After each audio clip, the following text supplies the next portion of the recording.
Hello po, kumusta po kayo? Ako po si Master Galen. Andito na naman po ako upang magbigay ng dagdag kaalaman sa inyo tungkol po sa usaping medical health. Ang tatalakayin po natin ngayon sa bidyong ito ay tungkol sa isang uri ng cancer kung saan po yan ang dinaranas ngayon ng ating mahal at ginagalang at kinahangaang tagapagbigay ng kaalaman at tagabigay ng gabay tungkol po sa kalusugan na walang iba kundi si Dr. Willie. Binahagi niya po doon sa kanyang YouTube channel na siya po daw ay dumaranas ng isang uri ng cancer kung saan ito ay yung tinatawag na sarcoma. Kaya kung bago ka pa lang po dito sa aking channel, click mo na po yung subscribe button at notification bell para updated ka po sa mga video kong gagawin. Kaya po, panoorin niyo po.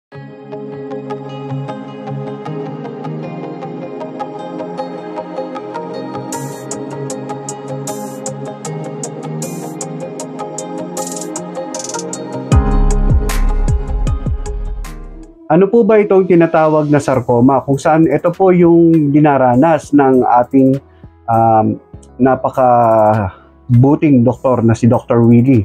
Ito pong sarcoma ay isang uri ng cancer kung saan nade-develop po dun sa ating mga connective tissue. Ano bang kaibahan niya doon sa carcinoma na typical na cancer na naririnig nyo like mga liver cancer, lung cancer, ano po ba yon, no? So ito po ay tumutubo doon sa mga tinatawag namin na epithelial tissue. Yun po yung sa mga lining ng mga organs, no? Yung sa labas na line ng organs or yung sa loob ng organs. So, yun po yun, no? Ito pong sarcoma ay sa connective tissue. Ang example po niyan ay yung mga bones, muscles, fats, mga dana ng dugo, yung tinatawag na blood vessels, tapos po yung mga nerve, no? Yung mga ugat. Dito po sa sarcoma, meron pong dalawang uri. Yung tinatawag pong soft tissue sarcoma saka yung bone sarcoma.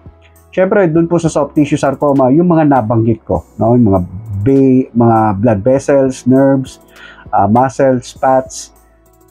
Yung bone sarcoma naman po, siyempre, sa buto. So, dito po sa kondisyon na dinaranas ni Doc, ay nabanggit niya po dun sa kanyang YouTube channel, no? Sa kanyang social media account na doon po na meron daw pong nakitang bukol, no? Doon po sa may tiyan niya po, no? Sa may abdominal cavity. So yun po ay soft tissue sarcoma din, no? Kaya lang nga po doon tumubo sa abdominal cavity, no? So yung bukol na yon, no, kung sino man ang magkakaroon ng ganito na abdominal sarcoma, yung bukol ay nasa soft tissue, nakadikit or tumubo. Pero po nandun sa loob ng abdominal cavity, so maaaring nandun sa mga fats, no? Sa mga fats doon sa may loob ng tiyan natin. So ang tawag po diyan liposarcoma. So maaari naman po din nandun sa mga smooth muscles, no? Halimbawa yung mga smooth muscles ng intestine natin, stomach, yung uterus, no? May mga smooth muscle po yan. Kung babae ka, uterus. Ang tawag naman po diyan ay leiomyosarcoma. Tapos naman po halimbawa tumubo po doon sa mga muscles, no, na mga skeletal muscles na nandoon sa tiyan po natin, tawag naman po doon ay rhabdomyosarcoma. Tapos may specific na na tumor na tumutubo doon sa mga intestine po natin. Doon sa labas ay yung tinatawag na GIST, no, yung gastrointestinal stromal tumor. Tapos po maaari din tumubo doon sa mga fibrous tissue po natin, no? Example po niyan yung mga po natin, mga ligaments, mga tendons, no, na nandoon sa tiyan po natin. So ang tawag naman po diyan ay fibrosarcoma. Ngayon po kung nandoon naman sa mga daanan ng dugo, ang tawag po ay angiosarcoma. No? So yun po. Ano po bang sintomas pag nagkaroon tayo ng ganito? Ano bang mga mararamdaman o makikita o mapapansin doon sa isang tao may ganito? Sa una po ay wala, no? Halos walang sintomas talaga yan. Ngunit sa pagdaan ng mga panahon, unti-unting lalaki yung bukol na yon. So, minsan kahit malaki siya, maaaring hindi mo siya makapa. Pero usually, kung nandito lang sa may harapan ng tiyan natin, no? Sa mababaw lang, so makakapa mo yun, no? Madali lang mo yun makapa, masalat. Pero dahil po dun sa location ng bukol ni Doc, nandun daw sa may abdominal, sa likod ng abdominal cavity natin, doon sa may retroperitoneal, no? Na nandun sa harapan ng vertebral column. no, yung buto doon sa may bumabalot sa spinal cord natin. So may vertebral body doon. So doon sa may bandang gilid doon, sa may laman doon, no, sa mga connective tissue doon tumubo. So kung kakapain mo po sa harapan, sa tiyan, hindi mo po makakapa yun kahit pa malaki yon. Tapos kung doon naman sa likod, hindi mo rin makakapa yun dahil napakakapal ng mga muscles natin dyan sa likod. So walang tsansa na makapa mo basta-basta yon. Kahit pa ganun kalaki na sinabi nga niya po ay nasa 16 cm. Alam niyo po ba yung 16 cm na yan ay napakalaki po talaga niyan. Kasi imagine niyo po, no, ang kamao po natin ay halos mga around 10 cm po yan. So halos dalawang kamao yung laki ng bukol. So ganun po yung nakita ng mga doktor niya, no? Napakalaki po talaga nito. At itong bukol na ito maaaring sumayad, no? O magkaroon ng adhesion doon sa mga katabing lugar, katabing mga organ, mga tissue, no, sa mga kapitbahay niya. So ano ba yung mga kapitbahay niya? So andiyan yung mga kapitbahay niya na mga daanan ng dugo, yung mga bituka, yung stomach, esophagus, no, yung liver. So napakarami niyang pwedeng sabitan, no, dikitan. No, at mako-compress niya yung mga nabanggit kong yon.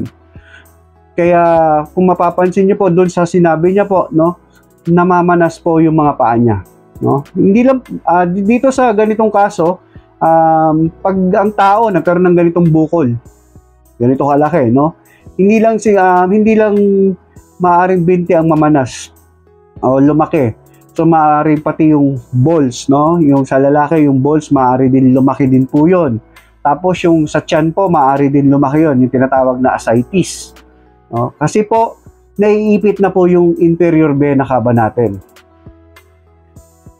Yung inferior vena cava pong yan, ay daanan po yan ng dugo. Draining ng dugo po yan. No? Veins po yan, malaking veins po yan. No? So, yan po yung dinadaanan. No? Diyan po, yung mga veins po natin na maliliit, sasama-sama yung dala nilang dugo papunta doon sa inferior vena cava para ibalik doon sa puso para i-oxygenate tapos i-circulate ulit, no?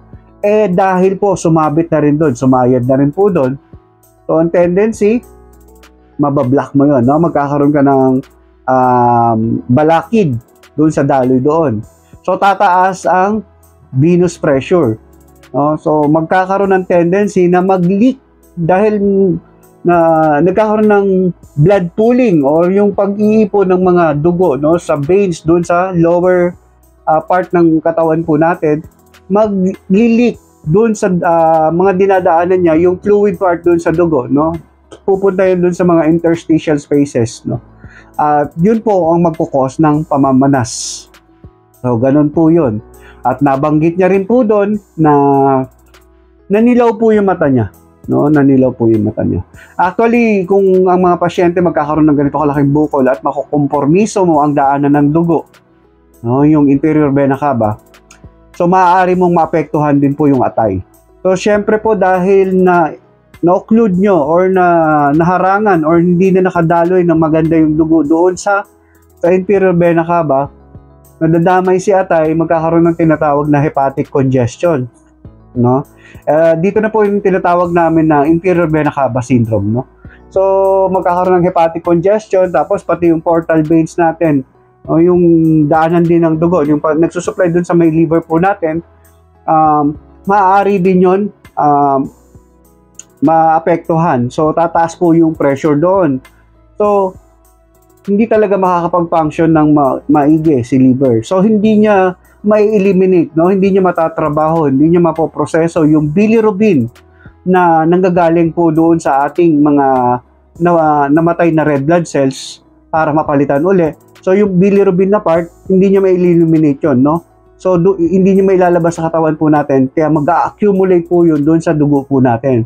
So yung pag nag-accumulate po yun na napakataas doon sa dugo natin, magkakaroon tayo ng yellowish discoloration sa ating skin, sa ating mata, no? Yan ang mga maaaring mangyari. At doon naman po sabi niya na nananakit yung likod niya, sobrang sakit, no? Actually po, kung kahit maliit pa lang na bukol, no, basta sumayad na sa mga katabing mga kapitbahay niyang organ, mga tissue. So magkakaroon po dito ng pananakit. Magkakaroon po dito ng tinatawag na referred pain. Ngunit kung talagang napakasakit na, sobrang sakit, maaring ang dahilan po niyan ay nandun na, no? Dumikit na rin doon sa mga nerves, doon sa likod niya. Kasi po, meron yung po natin, yung vertebral body, no? Yung vertebral column natin, in between the vertebral body, may nag-e-exit po dyan na nerve root. Pag sumayad na po dyan, so napakasakit po talaga nun, no? Sa sense, talagang hindi mo maintindihan yung very sharp pain talaga po yun, no? Ito po mga sinasabi ko ay base lamang sa ating mga pinag-aralan sa eskwelahan na pinagtagpi-tagpi para mag-come out kami sa ganitong mga eksplanasyon. Pero tanging yung doktor pa rin ni Doc Willie ang tunay na nakakaalam ng buong pangyayari, no? Siyempre po, no? Kasi siya yung may direct contact kay Doc Willie. Siya yung nakapagsuri talaga mismo. Ngayon po, napakasakit talaga nito, no? Kasi imagine niyo yung magkaroon ka lang ng sciatica, napakasakit na nun, no? Yung nako-compress yung nerve mo. So, yung sciatic nerve mo po na nako-compress yun, napakasakit nun. How much more kung yung nerve root pa dun sa likod, no? Tapos, nagsimula daw dati sa baba, tapos kalaunan umakyat na yung sakit, no? Kasi maaring dahil palaki na ng palaki din yung bukol, no? So, dati halimbawa, dun lang sumasahid sa may bandang lower back. So, ngayon, tumaas na, yung mga ugat na nandoon sa upper back, sinasayadan na rin. So, mararanasan niya po talaga yon. Ngayon po, nabanggit niya rin yung parang may nakabara sa lalamunan, no? Yung mga pasyente na magkakaroon ng ganito na pati doon sa may esophagus natin, medyo nakadikit na rin. So, mararamdaman mo po yun na parang may nakabara po dyan sa lalamunan mo. Parang ang hirap lumunok. Tapos po, yung sa stomach naman po, syempre mako-compress niya rin doon. So, babagal, no? Hindi magiging maayos na yung paggalaw ng stomach or yung peristalsis. Maaari rin po manakit po yun or kaya minsan masuka ka, maduwal. O, yun po. At yung nandun naman po sa intestine, pag na-compress niya rin yun, so maaaring magkaroon din ng blockage doon, no? Hindi na magiging maganda yung bowel movements mo. So, hindi ka makadumi. So, ganun po ang mga maaaring sapitin ng taong magkakaroon ng ganong kalaking bukol. Ano nga po ba ang mga dahilan kung bakit nagkakaroon yung tao ng ganito? Well, sa ganitong kondisyon po, not well known pa talaga ang pinaka-tunay na dahilan. Pero may mga risk factor pong tinitingnan kung bakit nauuwi ang isang tao sa pagkakaroon ng ganito. Ito pong mga sasabihin ko ay hindi po porke ganito na sinabi ko ay magkakaroon na rin kayo ng sarcoma dahil nararanasan yung mga ganito or na-expose kayo. Halimbawa, example na risk factor niyan ay yung exposure sa mga industrial chemical, no? Yung mga hazardous industrial chemical like mga vinyl chloride, mga herbicides, etc. etc. So kung expose po kayo dyan, maaari din kayo magkaroon ng ganito. Tapos kung overexposure sa radiation, so maaari din kayo magkaroon ng ganito. Pero gaya ng sabi ko, no, hindi ko kayo tinatakot. Huwag po ito magkukos sa inyo ng anxiety. Kasi po, may mga tao na kahit repeated ang exposure sa radiation, hindi naman nagkakaroon ng ganito, no? Kasi nga, not well known pa talaga kung anong tunay na dahilan ng pagkakaroon nito. Pero para sa akin, tinitingnan ko dito isang genetical defect, no? So, nagkakaroon ng, or genetic mutation. Minsan, nagkakaroon ng problema doon sa tinatawag namin na TP53 or yung tumor protein 53. Para may epekto doon po sa may P53 na siyang pumipigil, no? Sa overgrowth ng mga cellula or responsible siya sa pagpigil sa katawan ng tao na magkaroon ng tumor, no? So kung magkakaroon ng problema doon, sinong pipigil? So maaaring yung tao magkaroon ng tumor. So hindi lang maaaring sarcoma at kung ano-ano pang tumor na maaaring tumubo sa ibang parte pa ng katawan niya. So paano ba to dinadiagnose? So syempre dinadiagnose to physical examination, medical history. Tapos po syempre pinaka number 1 yung mga imaging scan. Tapos po biopsy, no? O, paano naman to ginagamot? Doon po sa kaso ni Doc, ay napakalaki po talaga nun.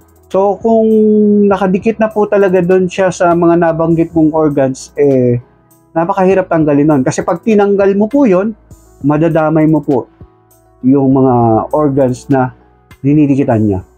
So, delikado po yun, no? Very fatal po yun pag nangyari yun. At, pero sa mga iba po na halimbawa, yung maliit pa lang, wala pa maraming sinasayadan na ibang organs, ang ginagawa po, minsan radiation, tapos chemotherapy para palitin muna yung bukol, tapos tanggalin.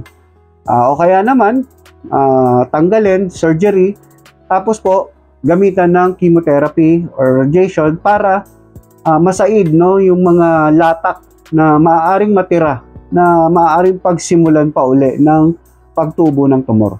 At doon nga po, nabanggit ni Doc na maaring dun siya sa ibang bansa dalhin para sumailalim sa very extensive na gamutan po talaga, no? Dahil sabi niya hindi na daw kaya dito sa Pilipinas, no? So syempre alam naman natin na mas kompleto sa ibang bansa, lalo na kung sa Estados Unidos. So sana po ipagdasal po natin na malagpasan niya po itong pinagdaraanan niya ngayon, no? Dahil po napakabait po na doktor po nito ni Doc Willie. Hindi ko man siya lubos na kilala, ngunit nasubaybayan ko siya noon pa man, no? Napakatagal na ni Doc Willie po dito sa larangan ng pagbibigay ng gabay at mga aral dito sa social media para sa usaping pangkalusugan. So marami pa po siyang matutulungan, kaya po bilang pagsukli sa mga natutunan po ninyo at mga nalaman po, sa mga nagabayan po niya, sama-sama po natin ipanalangin na babalik si Doc dito po sa social media at patuloy na magbahagi pa uli ng mga kaalaman at gabay ukol sa usaping medikal at pangkalusugan. Kaya sana po, para makaiwas tayo sa pagkakaroon nito, healthy lifestyle, yun naman talaga ang pinaka makapangyarihan laban sa anumang uri ng karamdaman o sakit, diba po? So, hanggang dito na lang po ang video kong ito. Sana po may natutunan na naman po kayo. At paalala ko po, no, ito pong mga video natin dito na ginagawa ay tanging gabay lamang. So, ugaliin pa rin magpa-check up po ng personal sa inyong mga doktor upang masuri kayo ng maayos at malapatan kayo ng tamang lunas. Ito po uli si Master Galen. Paalam pansamantala. Kita-kita po ulit tayo sa next video.